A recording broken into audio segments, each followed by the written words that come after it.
Welcome to episode 466 of the AM/PM podcast.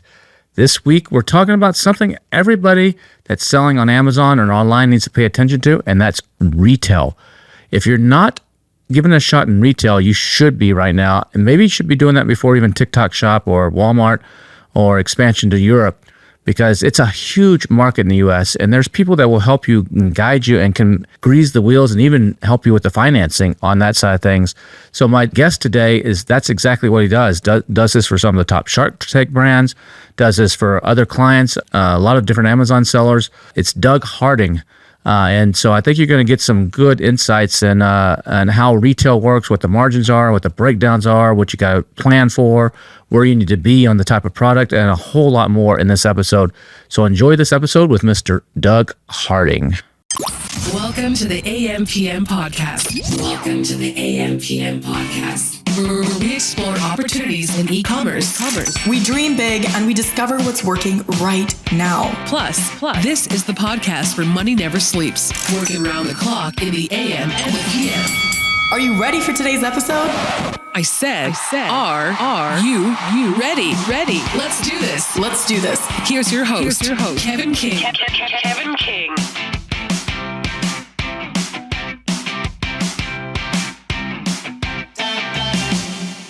Mr. Doug Harding, welcome to the AM/PM podcast. Nice to meet you. I appreciate you having me. Thank you for having me on. I'm excited. Now, you do something that a lot of people, I think, it's interesting. I just had a podcast just recently with a Chinese-based seller. She helps teach a lot of these Chinese-based sellers that sell like on Amazon and e-com. And it's an interesting story. For those of you listening, you should go back and listen to it. But how it applies to today. And she said, look, we Chinese sellers, we used to have a problem with language, and it was difficult for us to write the marketing and the listings and the stuff on Amazon. But now with AI, that's no big deal. We're good with the numbers and analyzing all the reports and the data and everything. That's always been our advantage. But we just don't know two things when it comes to the American marketplace. And those two things are branding. We don't know. We're not good at branding. We don't understand the American culture. And we don't know how to get into retail stores. We don't know how to actually do the retail side. I started thinking about that. And as an Amazon seller from the Amazon world, most of us are always competing against the Chinese, and we're competing on price. And there's just a race to the bottom with these guys. And they have some competitive advantages. But one of the advantages it sounds like we have is, one is culture. We know the culture. We're here, but is actually retail. And so I think more Amazon and e-commerce sellers should actually be looking at retail maybe before they should be looking at TikTok Shop or at Walmart.com or at some other expansion, because retail is still something like 80% of the sales are still retail. So I just want to get a feedback a little bit from you. You're in the retail side of things and you help brands get into retail.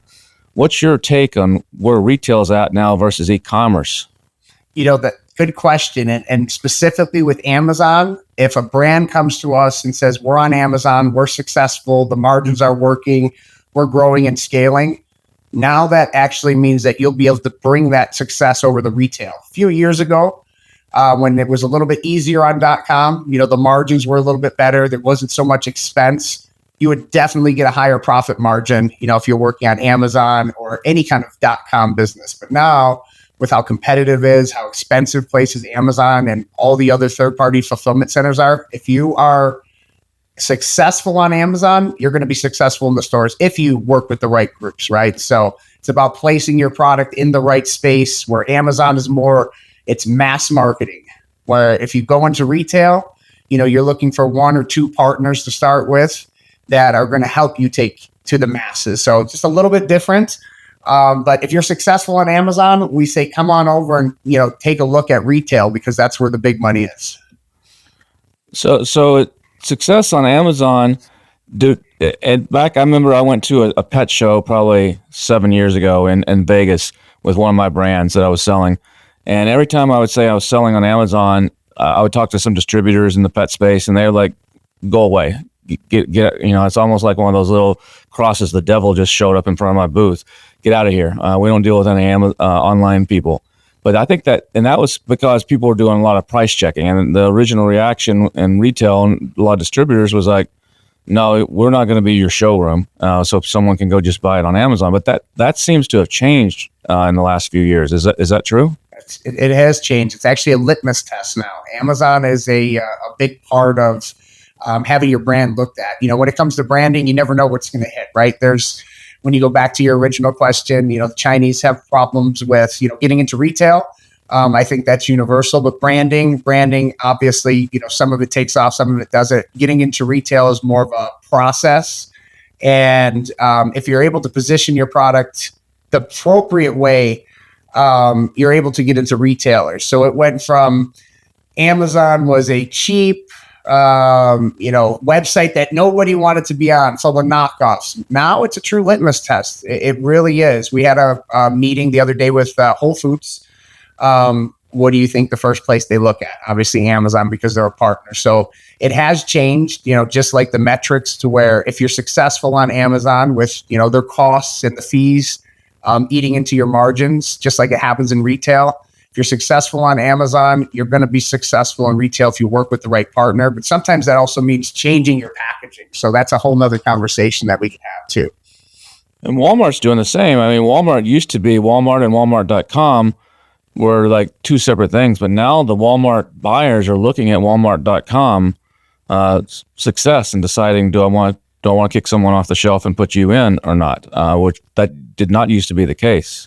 Yeah, it's a big we'll say it's a big obstacle to overcome as a retail wholesaler, because the buyer could always kick back, so we'll give you a try online to see if you're successful. And it's so hard. It's definitely not the best position to be in, but any way that you can get into one of those, Fortune 10 companies, a Walmart, Costco, Target, just getting into one of them the right way, it's worth it, right? So who's considered the holy grail right now in the U.S. when it comes to like retail? It's Walmart, it's Costco, maybe it's Whole Foods. Who would Best Buy? Who would Home Depot? Who would I rattle off? Like, okay, here's like the top 10 or roughly, like everybody's dream to be in. Yeah. The calls that we get, everybody wants to be in Costco and Target, right? So that's always the first two calls that we get at WRD Global. Can you help us get into Costco? Can you help us get into Target? And we usually say, absolutely. Where are you now? And they say online. So those are the two most coveted places. And when it comes to, the hardware space, obviously you have Lowe's and Home Depot dominate that space. And then in grocery, everybody wants to be in Whole Foods, Publix, Sprouts. Those ones are really big now. And of course, you always have the bigger players, Kroger, Albertsons. So those are all big ones. But everything circles back to Costco and Target. I don't think we have a brand that doesn't want to be in both of those places. And I don't think there's probably a brand out there that doesn't want to be in them, as long as, the metrics make sense. That's what it boils down to. So how important is branding? If I'm online, if I'm an Amazon seller right now, and maybe that's one of the reasons the Chinese sellers have troubles, because they can't do the proper branding online, and their brand name is a bunch of letters like DK72342 because that's easy to get a trademark on. How important do the buyers look at? Do they just care about the sales, and we don't care? We're going to repackage this and change this up a little bit anyway, or do they actually care about the branding and the photos and the A+ and your social media and all that stuff when they're analyzing you? Yeah, I would.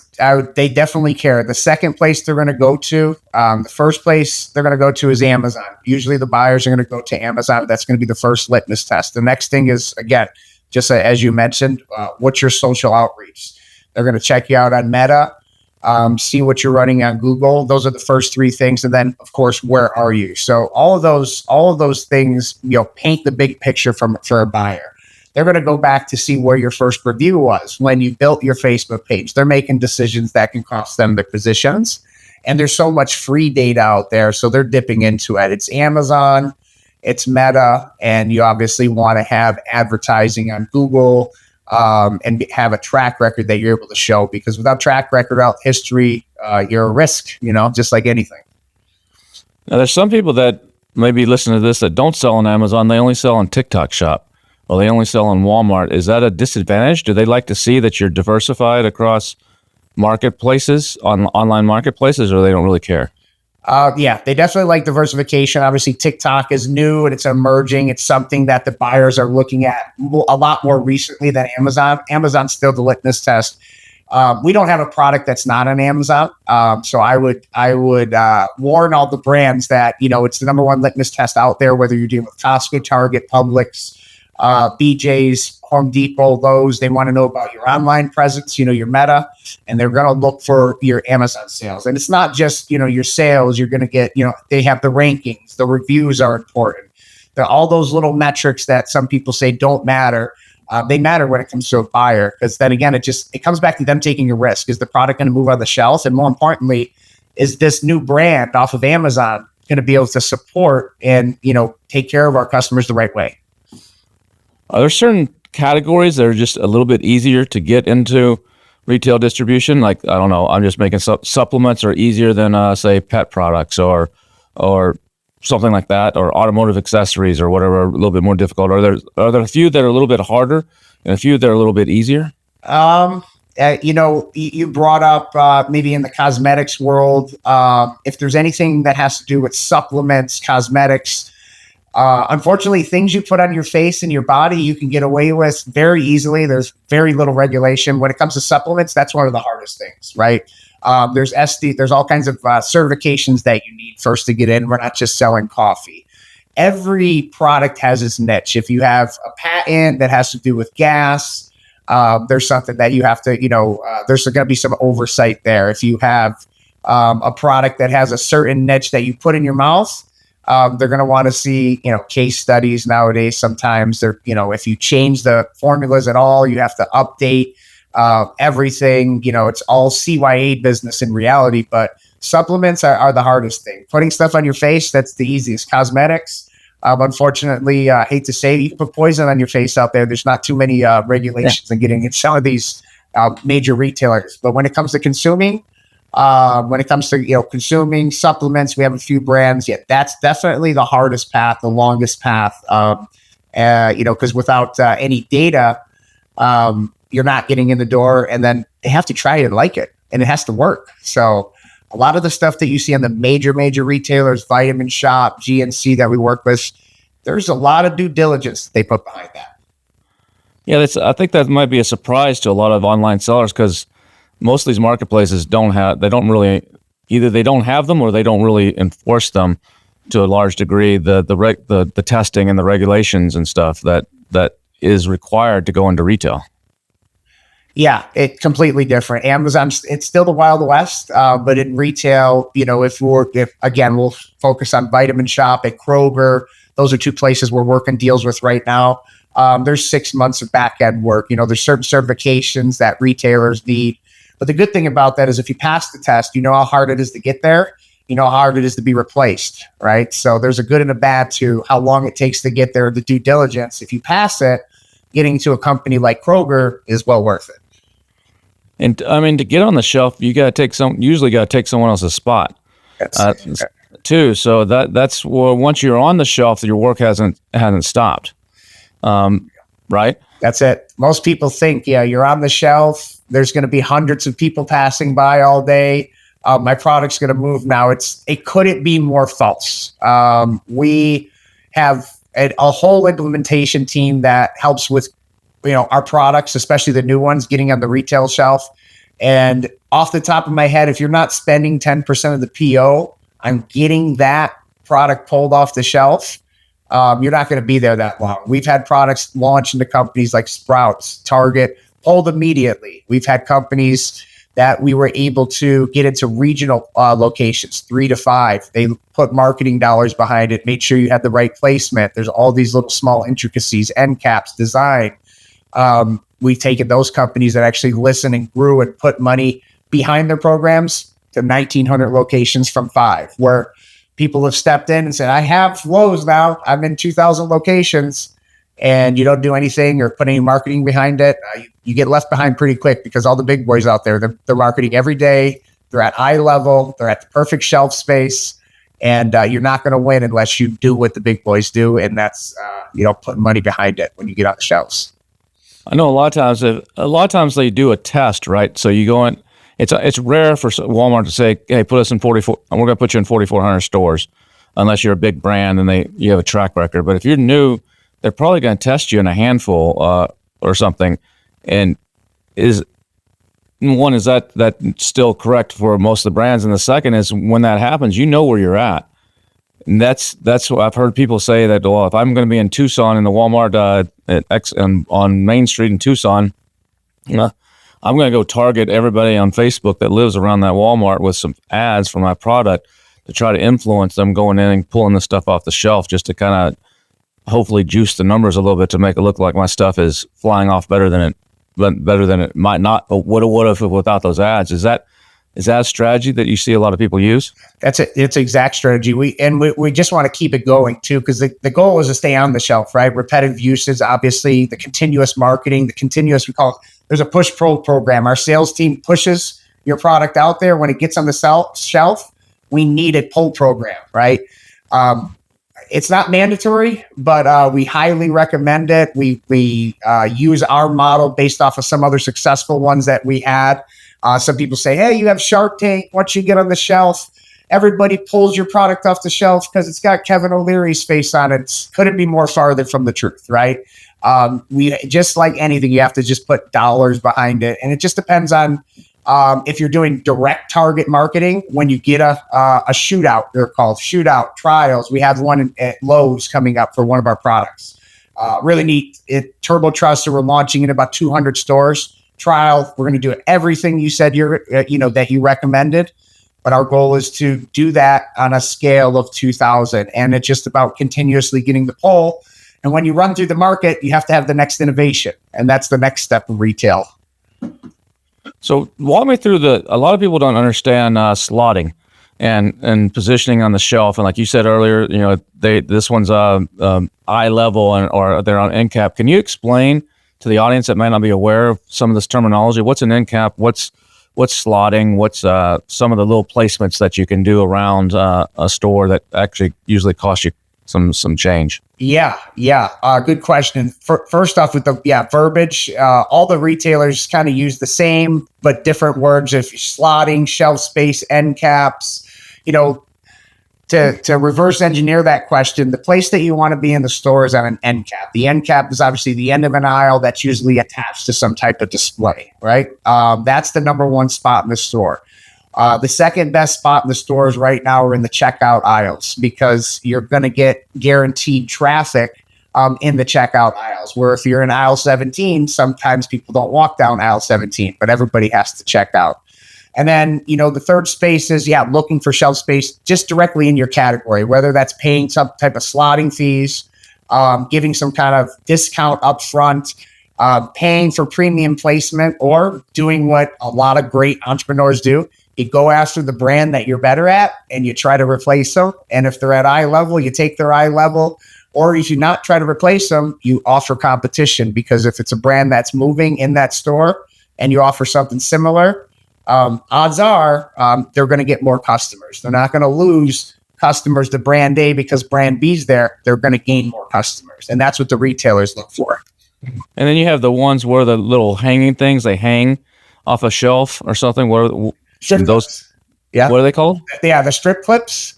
Strip clips. Yeah, there's the strip clip. They'll merchandise in any way they can. Or the middle of the aisle stuff. You walk through a Walmart and there's just what's they call it, pallet offloads or something like that, or it's like the stuff is still on the pallet. Yeah, so really neat. The distributor that we use, it's called U.S. Merchants. They're one of the largest in the country.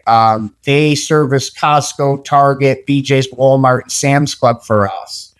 Their CEO, I don't know the details, but he created the pallet program that is at Costco. And they actually started the program with Costco, have expanded. They have the skirts on it, so you're able to save space. You're able to get the retail display and the brand on the bottom of the pallet. The pallet is full. I forget the name of the program, but they actually created that. And we're lucky enough to just have them as one of our distribution partners. And if you're able to go to a retailer like that, another secret, right, is if you go to a retailer like Target and Costco and say, I'm going to sell all this product and I have this great idea, it's going to go one ear out the other, because every entrepreneur has that. But if you come with a pallet program If you come with the actual SKUs on a pallet, send over the diagram, show how many fit on the truck, how many fit on a pallet. All of a sudden, the buyer knows you're the real deal. And the pallet program has a lot to do with that. But it's really amazing that you brought that up, because our distributor partner, U.S. Merchants, they invented that product. They invented the program. And, it's used at Costco by some of the biggest brands in America. Costco is also a different animal because Costco, don't you ship directly? So versus like if I'm in Walmart, I'm shipping to a Walmart distribution centers and then they're spreading it out on their trucks. But with Costco, you're shipping directly to every single Costco, right? Yes and no. Yeah. So they have regional shipments. There's a regional rollouts. Okay. So each place is different. Almost every one of the major retailers with 250 or more stores offer both. They'll either work with a distributor or they'll have direct store delivery. But a lot of them also, even if they have DSD, they have warehouses that are placed strategically around the country, including Costco. Now, you mentioned earlier about you want to be at eye level or trying to displace, but how much control do you really have over that? Because don't the buyers do like planograms, like these little diagrams, and like they match it up? And I've seen guys in the store holding like a laminated sheet of paper and like reorganizing the shelves.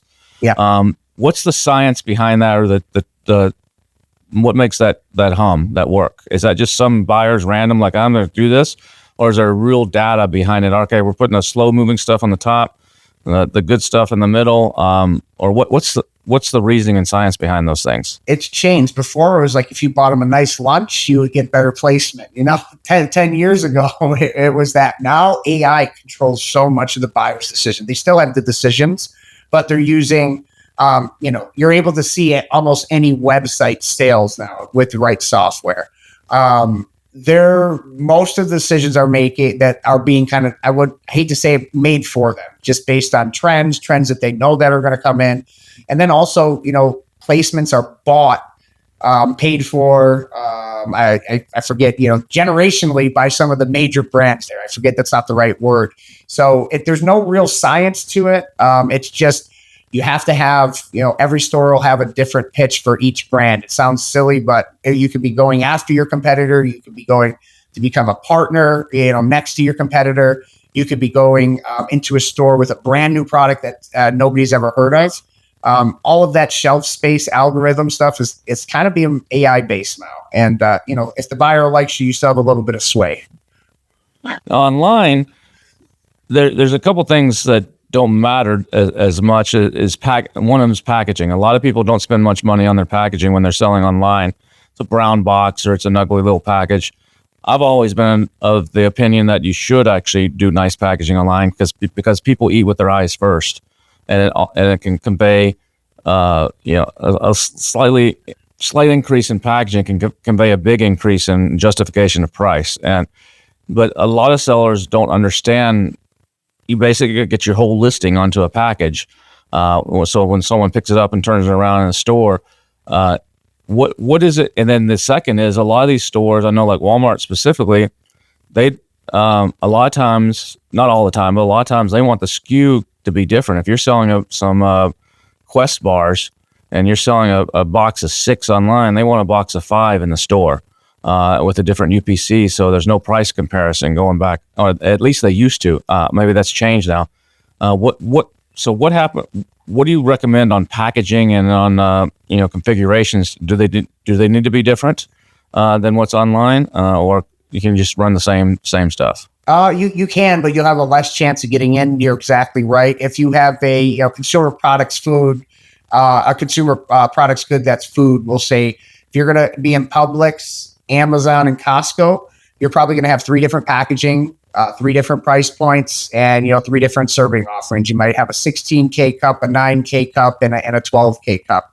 And it's because, again, they're trying to eliminate the competition of what they have on the shelf compared to what you could put everywhere else. So most of our brands have 3, sometimes 4 different packages. And it's so important because you think, oh, we can just make a bigger box. You can't, because in Costco, your stuff's going to be on a pallet, where in Publix and Sprouts, you may be on a shelf. Where if you're at an outdoor, we're going to go to coffee. We have a lot of coffee. If you're in an outdoor space, you may be in the checkout aisle. So Your placement is going to be different at each of those, each of the locations. And, it just kind of just depends on the retailer and the brand. And what about on the packaging side of things? What do you guys have to do to help these online people migrate to retail when it comes to packaging? What do you have to like hit them over the head with and like, come on guys, you got to wake up here? Yeah. Well, luckily we have a really good partner that has a lot of, Fortune 50 brands. So we like to bring them out and take them out for a tour and show them the difference between packaging on a pallet and the packaging on a bag, because every entrepreneur has the best package, the best design. We all have the best product, the best everything.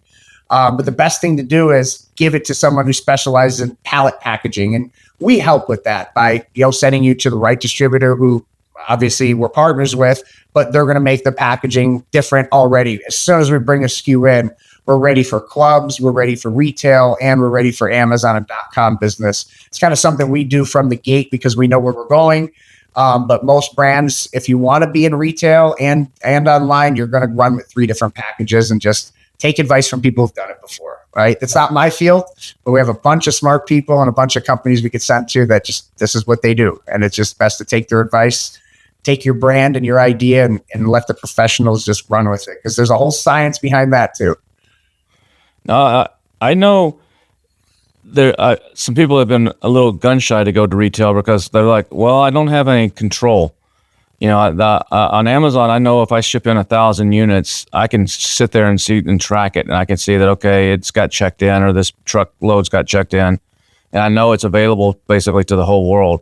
But if I ship in 1,000 units to Walmart's distribution center, I don't know if that stuff is sitting behind the shelves or sitting in the warehouse, or when it gets to the local Walmart store, it just sits in the back for a while and just expires out, and then I get big returns. They're always worried about those type of things. And I know I used to have a buddy that worked for like it was a private company, but they handled like M&Ms and Mars related stuff, and he would go in. He had 240 retail stores, and his job was to go into everything from convenience stores to Walmart and check the gum and check the M&Ms to make sure the Reese's Pieces weren't taking up the M&M space, and like rearrange the shelf and make sure there wasn't some guy sitting, a couple boxes sitting in the back and bringing them out, especially if it was around a holiday like Easter or Valentine's or something like that.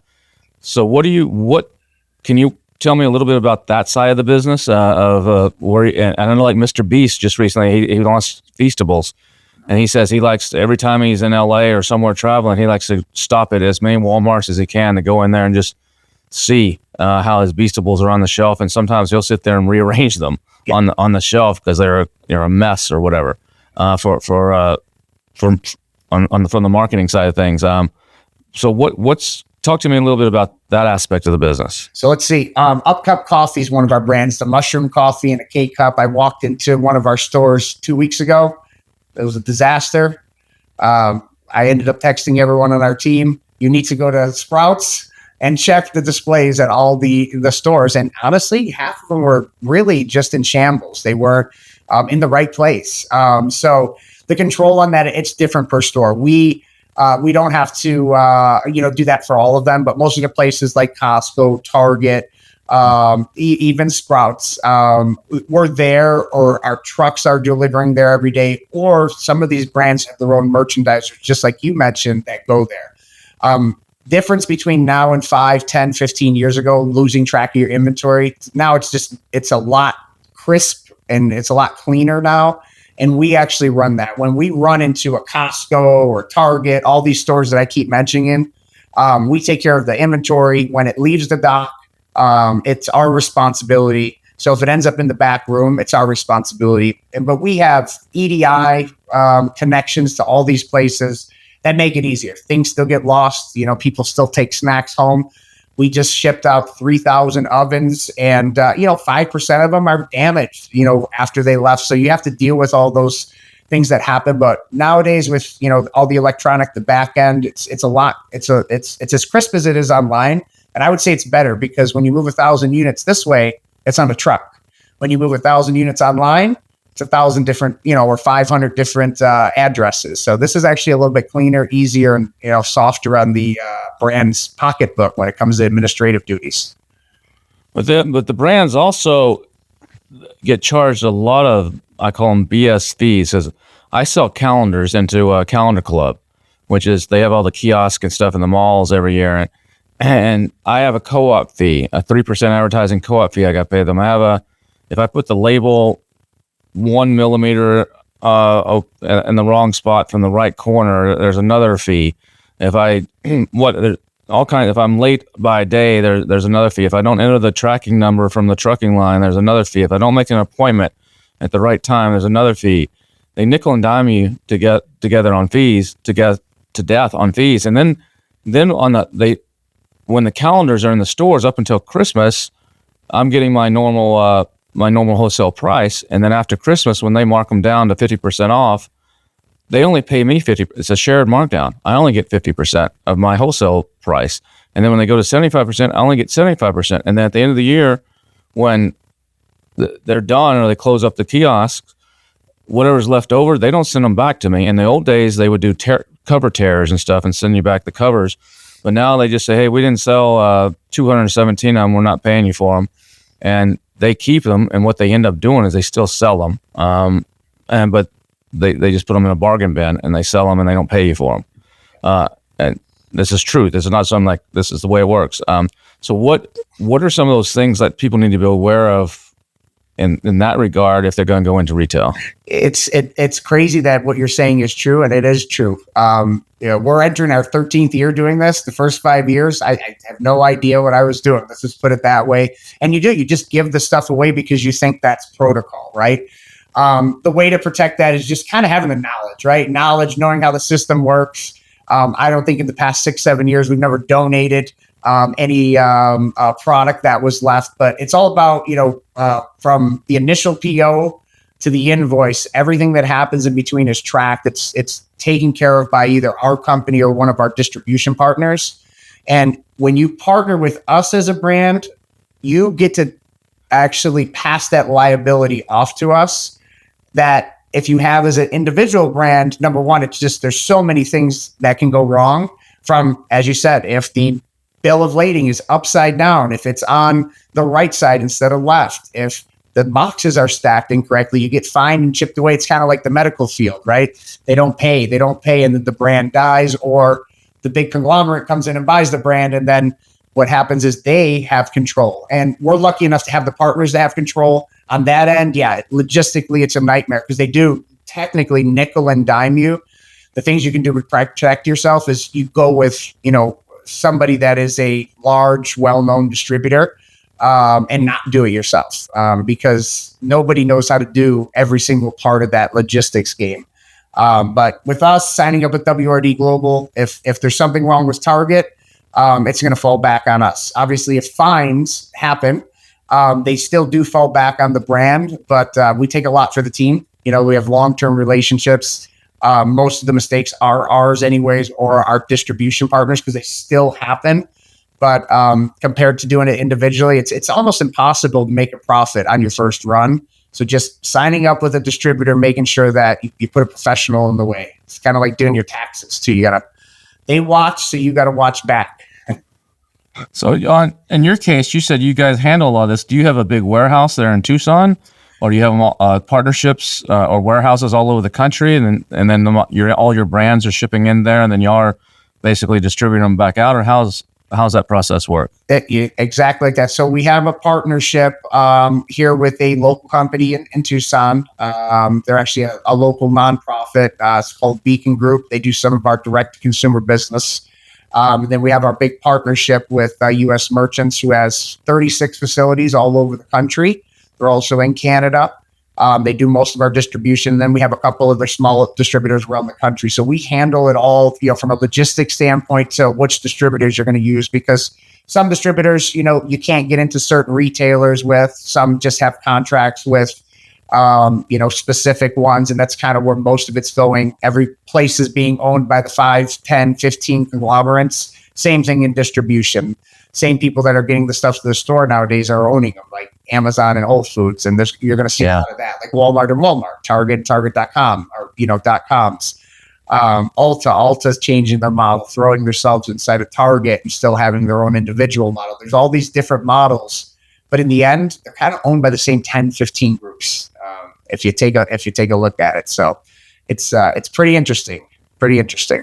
You do cold storage too, or no? We do cold. We do food. Dangerous goods. Yes, we do. Yep. We do. We get. We actually, dangerous good is just another. Actually, different. We have guns. We have gun safes.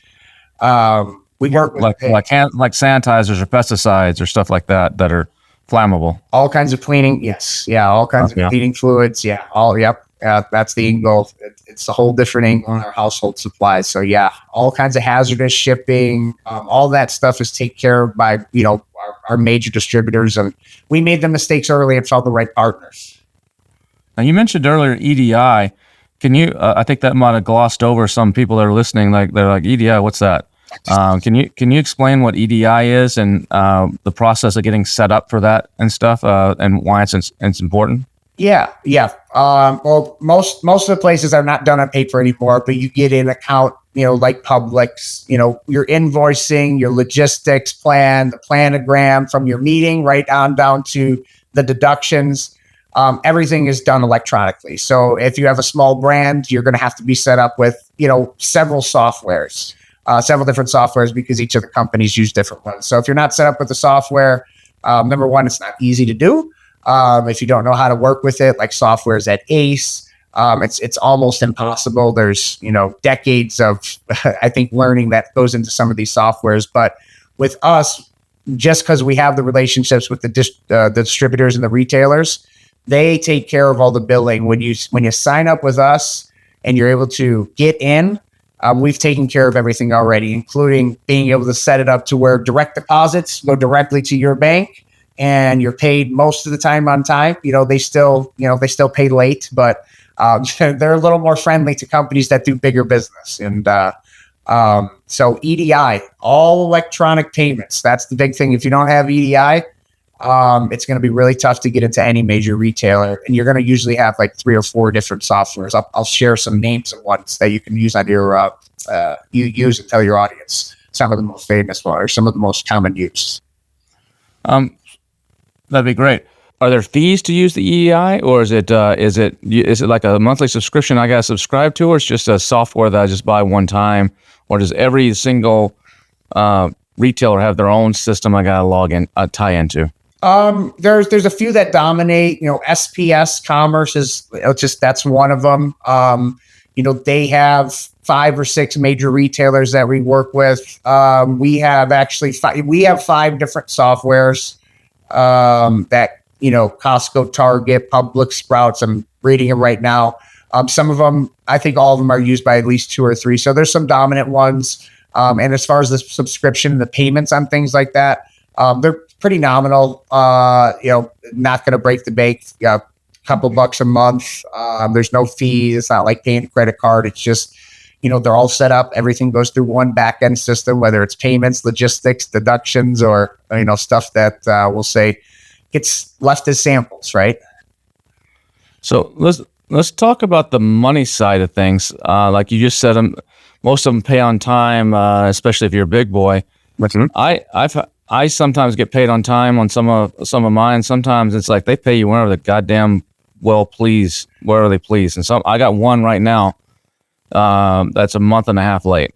And they just sent me yesterday, said, hey, the check was cut. And, they're actually sending a physical check through the mail. I'm like, come on, guys, this is ridiculous.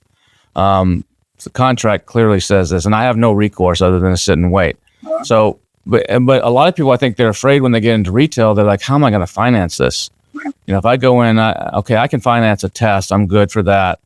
But if I do a 200 store test with Walmart and they come back and say, we're going to do a national rollout to all 4,400 or whatever the number is they have now, I'm like, holy cow, I don't have $1.2 million just in the bank to service a $4 million PO.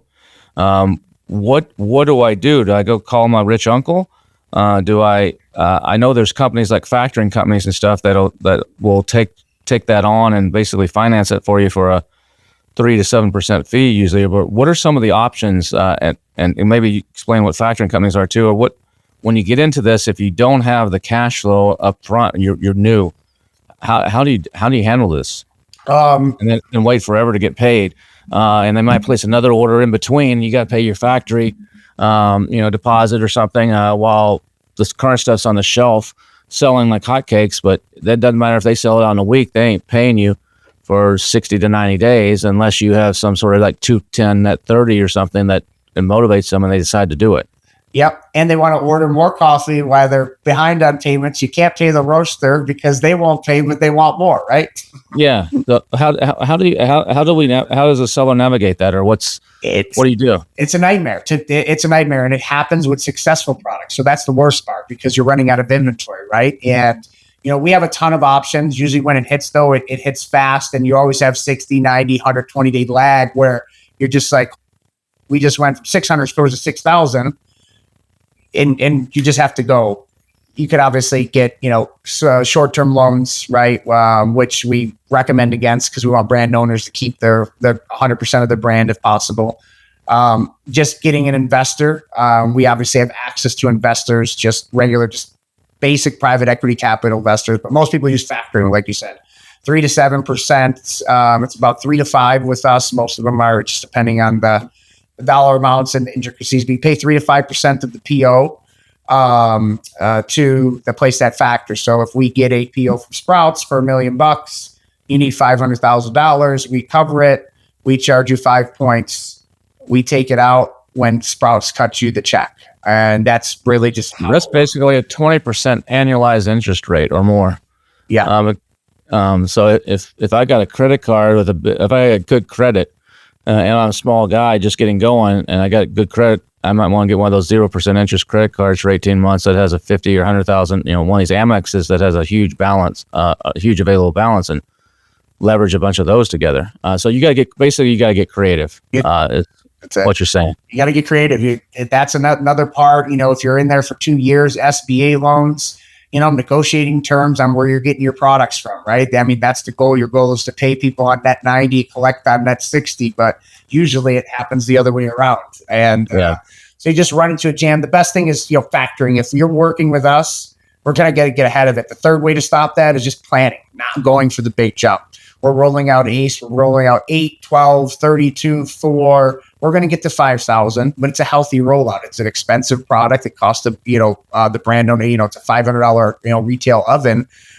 So rolling out sometimes, just responsibly just keeps the brands healthy, making sure you have a little bit of money coming from online, just planning.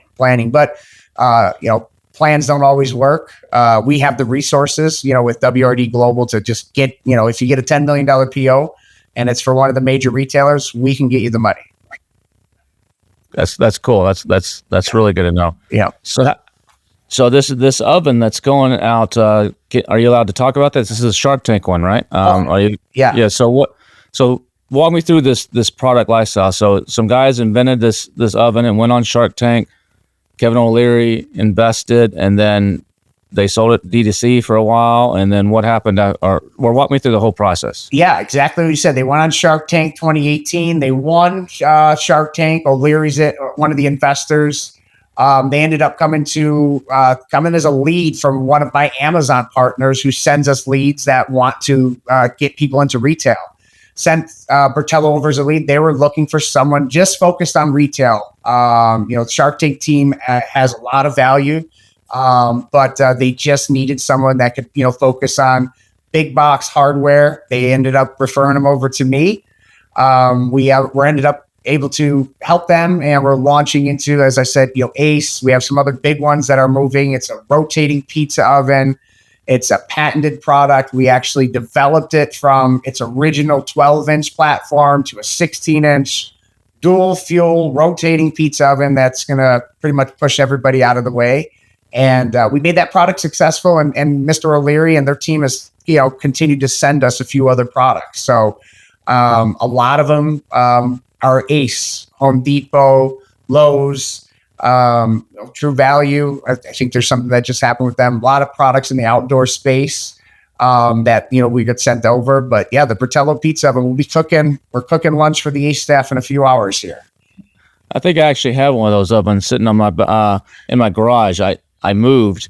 I bought one several years ago, and then right around that time I moved, and I think it's still sitting in a box in my garage here that I just now remembered when you said the name. I was like, you know what? I think that's what's sitting behind those things still in the box. I need to pull that thing out and actually use it. It's probably an older version. Yeah. Doesn't have the dual ovens or whatever you just said. But yeah, I need to pull that thing out and actually use it. We're going to send you a new one. Like a little brick oven, miniature brick oven pizza kind of thing, right? Yeah, we'll send you a new one. I'll send you a brand new one. Like I said, it's rotating. You cook with wood and gas at the same time. You could use batteries. You plug it in. It's a great invention. And we took part in it over the past year as we sold the one that you have on your shelf now. We've sold about 150,000 of those. Over the past 3 years. And we have some, like I said, amazing pre-orders. Ace is one of them, but there's a couple other big box clubs that we're going to be launching into as well. But yeah, Bertello Pizza Oven, that's my favorite product right now because we use it. I like pizza. You know, it's got a high dollar amount, so it pays good commissions. So when you're a sales rep, you know you're thinking of that. So, but it's a great product. It's a patent. It's something that's another thing we look. If you have a product that has a patent or proprietary, those are the things that, you know, retailers are looking for. It's so hard to be the next coffee. It's so hard to be the next cell phone case, the next hack, the next brand, the next design. If you don't want to be the next mushroom coffee. You want to be the next coffee that actually has mushrooms ground in with it and put in K-cups because nobody else does, right? So kind of just a sidebar. When you have patents, a lot of reasons why it's a favorite product, but, you know, being a patented product that offers just other, you know, functionalities that the products don't have on the shelf, getting that patent is super, super, super important if you have that chance. And that's what we're usually looking for. Patent, proprietary products, but patents first. And that's why. So speaking of commissions, how do you guys work? If I'm an Amazon seller and I got my patent, I got my proof of good sales on Amazon, I'm like, I want to try this retail thing. I give you a call up and I say, let's go forward. Let's do this. What am I looking at as in terms of fees from your side, not from the retailer side, but from your side? Yeah. So we kind of come on as we say, you hire us for minimum wage. We cost $40,000 for the year, and we charge 5% commissions of all of our gross sales to the wholesalers and retailers, just the business that we actually touch. 5% on the PO value. 5% of the PO value. Yep. 5% of the PO value. And what if it doesn't sell? Are you taking 5% off on returns and clawback drawbacks, or is it just 5% no matter what? Oh, I hope you don't jinx me here. So we have not had I can't remember doing a clawback or a drawback or a buyback in about 4 years. But if that happens, we figure something out. I've actually had like 2 or 3 way earlier. We're getting ahead of it. But what happens? Yeah, we obviously don't take commissions on it, and we're usually helping manage their .com business. We have liquidators who will pick up directly from the store and liquidate for us. We have so many different options, but I haven't used them in a while. I have not used them in a while, and I don't plan to. But yeah, we only get paid for what you get paid for. It's not so $40,000 per year ongoing, and 5% ongoing, or $40,000 one time. Just get 7 throughout the year. It ends up it's $3,500 a month. It ends up being $42,000 exactly, and that's $3,500 for the first year and 5%, and then after the first year, it's just 5%. Okay. Yeah, and that doesn't matter how many products I have. Oh, that's only one. Yeah, no, that's only one. Good question. You know, good question. No, if we like to take on one product, one brand at a time, obviously you're going to have 2-3 packages of coffee. There's a couple ovens. We have a turbo trusser. It's a really cool Thanksgiving item. It replaces the twine that you put around your turkey, but it also could be used for chicken. We have there's different strategies with all 3 of those brands or all 3 of those products. All right, so there's additional costs or additional things. All right, that makes sense because you got extra work on that. Yeah. You talked about liquidation, where you have someone that goes. I see on your website, I saw that you had a liquidation services. Is that just go pick up the stuff in the stores and clear it out? Or if I'm an Amazon seller listening to this and I'm sitting on a bunch of crap that I just can't move because some Chinese guys came in and just undercutting me. Yeah. Can I call you up to liquidate that as well, or is it you just doing the retail side liquidations? We are just focused. We used to do all liquidation, but right now we're so entrenched in all the retail sales. All of our liquidation that we used to get would come through the retailers. Right now, we probably could help somebody out on that, but it's really not our space anymore. Our liquidation is, bringing stuff off the shelf, making sure that we're replacing it. There's times where we change packages and we wanted to pull some things off the shelf, right, and liquidate the old things. So that we're able to do those things, but really not into that. We're more into just a long-term business. If you have an Amazon product that you're trying to liquidate, through any type of distributor or third party, my best piece of advice is sell it online. You're going to get 5 to 10 cents a dollar, maybe, and that's before shipping. And, that's it. We get calls all the time. Do you have, close to expiration dates? Although you just don't want to fall into that trap. It's just better to put it online and at least be able to brand off of not making money. Where if you sell it to, some of these DS or some of these liquidators, they can end up anywhere. They're Family Dollar. They end up with the prison system. They end up with free school lunches. There's really no marketing. There's really no, value that's behind it. You're really just losing. So if you're want to liquidate from Amazon, use it to build your site, use it to build the .com presence. That would be my advice. Get more money. You get more money. Yeah. Yeah. Walk me through the cost structure on wholesale. So just so everybody understands what they're looking at. So if I've got an item right now, I'm just say it's $29.95 on Amazon right now, and my landed cost on this thing is, let's say, $8, just for argument's sake. So I've got my Amazon fees and my advertising and all my stuff, taking a chunk of that out. What am I looking at when I go to a retailer and I say, here's my $29.95 item on, let's say, Dick's Sporting Goods or something, and I say, okay, is it still keystoning for most stores, or like in the case of my counters, they want 70% off SRP and then some additional fees? Can you walk me through the backwards through like what I should expect? Okay, $29.95, you're going to sell that for whatever 70% off. That's or 50 if it's 50% off to make the numbers easier. You're going to sell that for $14.97, and then they're going to take a 3% advertising fee and 2% co-op fee and a 1% bullshit fee and another fee to do this, and then you got your factoring fee or whatever. Can you walk me backwards so I can see, just paint a picture of a possible? Am I making $1 a unit? And this is all money's made on at scale, or walk me through that. Yeah. So first part of the question, there's all those fees, right? It's crazy. Like half of our job, I'm telling you, half of our job is we save 10% because of the fees. The first rule when bringing out a brand, okay, that I look for that's going to be successful, obviously we have Amazon, but we look for a 5X markup from our cost of goods to our MSRP. So if you have an $8 product, that the landed cost is $8.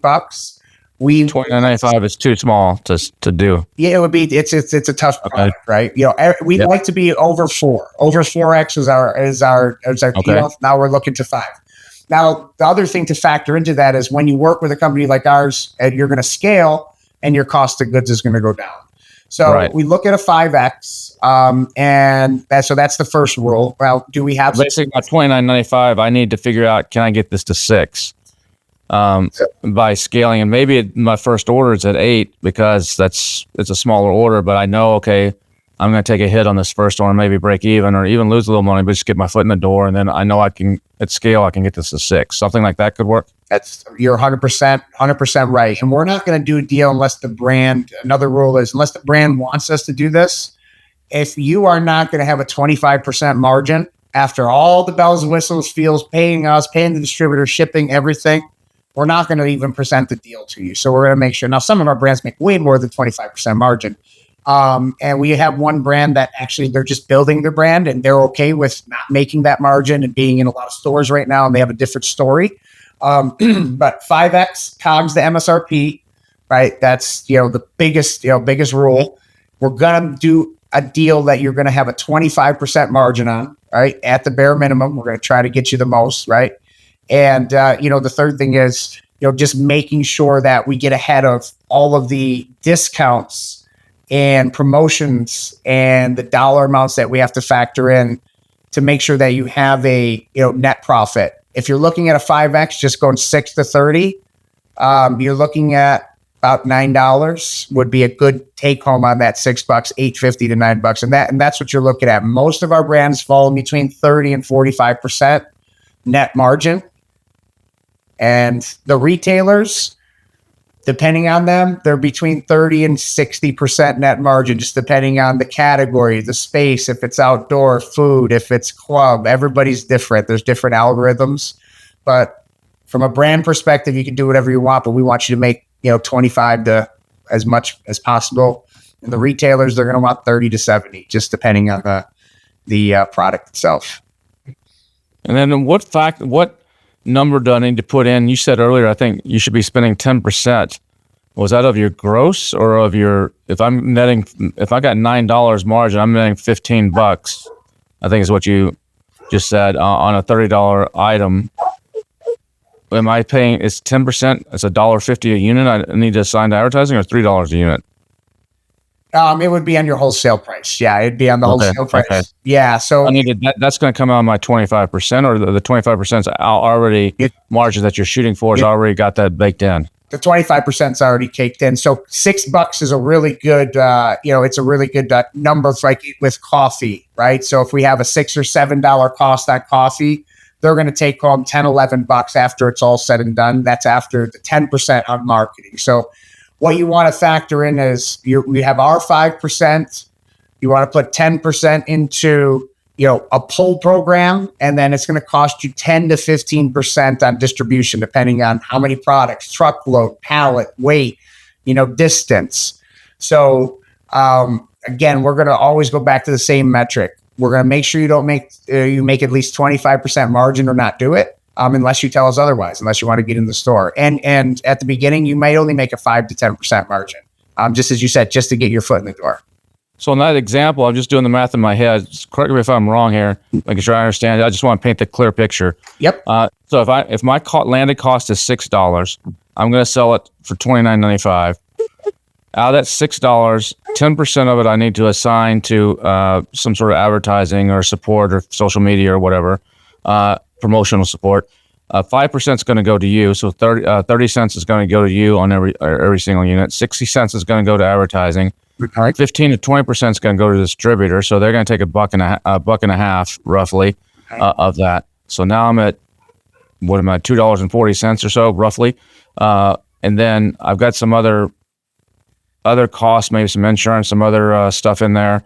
So I'm at $3 add-on. So now my $6 item is now $9 cost really to me, and then maybe a little bit for returns, a little return allowance on my number. So let's call it, I'm at $9.50. Yep.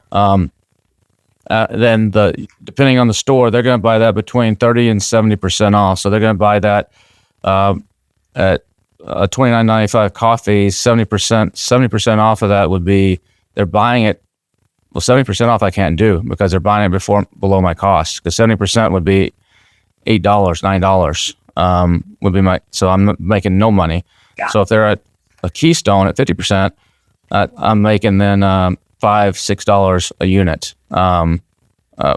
So that's better than a 25% margin. Yep. Okay. So is that the general math? I know I'm probably leaving something out. We're just doing generality, but that's the general math that someone should kind of come into it from. Yeah. And when it comes to 25% margins for the brand owner, usually we see those at the large wholesalers like Costco, Target, places like Publix, Sprouts. We're going to get a lot higher. We're going to be at 60 points, sometimes a lot higher, just depending on the product. Coffee's a really tough one. Those bags of coffee out there, those 11, 12 ounce bags, they're making about $1.50. All of those brands besides the large ones, depending on scale. But just 5x from your COGS to your MSRP, we're going to be able to get you to a margin of 25% and above, based on your cost of goods. And if not, you just don't do the deal, right? You don't do the deal. We know all that within the first few conversations. Just like the buyers, a lot of the decisions are made on AI. What's the first thing we do when we get a brand that comes to us with a patent that nobody else has? We run it through the machine. So there's just a lot of different variables on, when you're building that price, but always go back to, if we can't get you to 25% margin, at least at the clubs, then we're just not going to bring you on. And if we do bring you on and that somebody beats us down to a price point that doesn't make sense, there's a lot of retailers out there. It just takes one. It just takes one to get to a place that will change your life. People are doing $5-6 million a year online. That takes, a small chain of regional stores to get there, and, they double their business. And if you're getting 25% nut on that 5 million, you'll be doing okay. So basically the gist of this whole conversation that I get from this is that all those people on the interwebs are correct, that retail is dead, that online is just crushing retail and retail is dead, and don't waste your time. That's the gist I get from this conversation. Did I get that right? Did I get that right, Doug? Right down the pipe, I'm telling you. Just every word specifically. Yeah. Yeah, that's it. Or just the opposite, right? It is Friday the 13th. So. That's true. That's true. Oh, yeah. We're taking over. 87%. We have 87%. You know that? 87% of the buys are still. That includes gas and some other stuff. You got to back the gas and the other stuff out of that retail stuff, but it's still very, very high. It's still in the 80% or whatever, the 75, 80%. Yep. Yeah. Yeah, it's a different world. Yeah, different world now. As you know, almost anybody can launch, go online, have AI run it. It's so hard with your ads now. There's so much more competition. There's so many more brands. It's so easy to start a website. It's so easy to launch a brand, dump $100K in and make nothing. But people do that all the time. Kids are taking their money, they're throwing it on the website. I looked as .com. You're going to hate this, Amazon. It's the cryptocurrency. You don't know what's going to happen. When you come and invest into retail long term, you work with the companies. We're working with distributors that all been around for 50 plus years. We're Berkshire Hathaway. We're going to be a lot slower, but we're going to give a really big long term return if we're able to crack you into one or two retailers. And you're going to have a fixed cost. You're spending 40 grand, 5%, and you don't have to worry about the variables. Are you going to TikTok? Are you going to Amazon? Are you increasing here? There's political ads over here, so we have to do that. Here, you just have to focus on what you're good at, get into the retailers, get into one retailer, and it usually defeats your annual sales if you do it the right way. And then most importantly, Grandma is really proud of you because she can go down the street into her local Walmart in a little small town and pick something off the shelf and say, "This is my little Dougie's product." That's it, baby. That's it. Oh, yeah. My mom and dad. Oh, yeah. I send them all the samples. They're my biggest promoters still. Yeah. Definitely. I think they got a lot of free samples, though. So they got a pretty nice set of stuff. We got some really good products. Awesome. Well, Doug, if people want to reach out to you or work with you or find out more about this, what's the best way for them to do that? Yeah. Wholesale retail distribution.com. So that's our website. You can reach out to there through the link there. You'll get set up with a call directly with me. We only have 15 brands we're working with right now. And we're really focused on bringing in new patented proprietary brands, something else we could take to the next level. So wholesale retail distribution.com. I have no idea how that was open a few years ago, but that's what we do. You go check it out. We might have to update the site a little bit. We've been so busy selling retailers, I haven't updated the site. So maybe we'll have one of your contacts do it for us. Well, I'm sure someone could help. Yes. This has been great, Doug. I really appreciate you coming on and sharing this. It's been good. I appreciate it. Now, thank you so much, Kevin. I look forward to it. I'm going to get you an oven. All right, I can't wait. I'm ready to make. I'm ready to make some pizza. Okay, well, I'll get it. I'll get our Monty to order for you right now. All right, cool. Appreciate it. Like we talked about, retail is not dead. It's still 4x or more what online sales are. If you can get on the shelves, you don't have the same problems like you have on selling online, and you can move some serious numbers. I know some people that are doing, $100,000, $150,000 a month on Amazon, and they're doing $1 million a month in retail. And so there's massive opportunities there. It is a different game, a few different things that you got to learn. But as you can see with the talk with Doug, it's definitely doable for a lot of you. So I would reach out to Doug or explore, put that on your roadmap to explore getting into retail. Plus, like I said, and this is straight from the horse's mouth from someone that teaches Chinese sellers, it's a great moat right now against what's happening with the price wars and and even the tariffs and everything that's going on with competing directly against factories and stuff that's happening online. So check out the retail options for your business. We'll be back again next Thursday with another edition of the AM/PM podcast. Make sure you're subscribed to my newsletter, Billion Dollar Sellers, billiondollarsellers.com. It comes out every Monday and Thursday with lots of actionable tactical advice. Until then, have a great week, and we'll see you again soon.